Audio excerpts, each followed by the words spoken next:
জয় গুরু।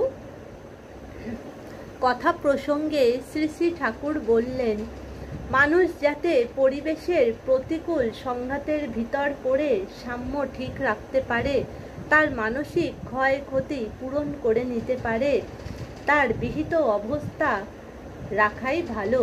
সদ্গুরু উপদিষ্ঠ সাধন ভজন নাম ধ্যান এ দিক দিয়ে অমৃতের মতো কাজ করে।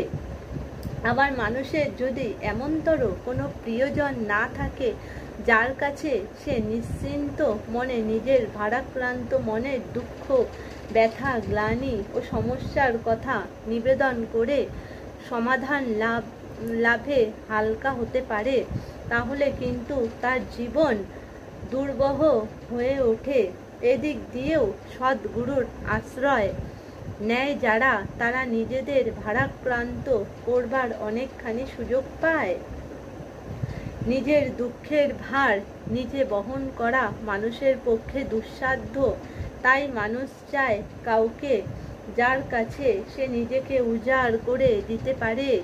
এইভাবে আত্মসমর্পণ বা আত্মনিবেদন করে মানুষের অন্তর্বেদনা যত হালকা হয়, ততই তার ভিতর আত্মনিয়ন্ত্রণী শক্তির আবির্ভাব হয়।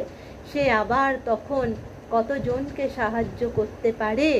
অন্যের উপর ভর দিয়ে দাঁড়াবার দরকার বোধ করে না এমন মানুষ আছে কিনা জানি না, অন্তত আমি তো পারি না। তাই এখনো মার জন্য হাহুতাশ করি।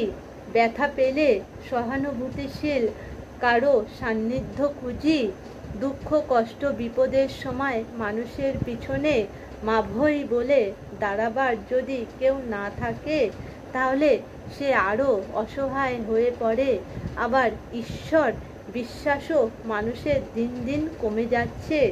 ওই বিশ্বাস থাকলেও মানুষ অসময়ে অনেকটা মনে বল পায়। জয় গুরু।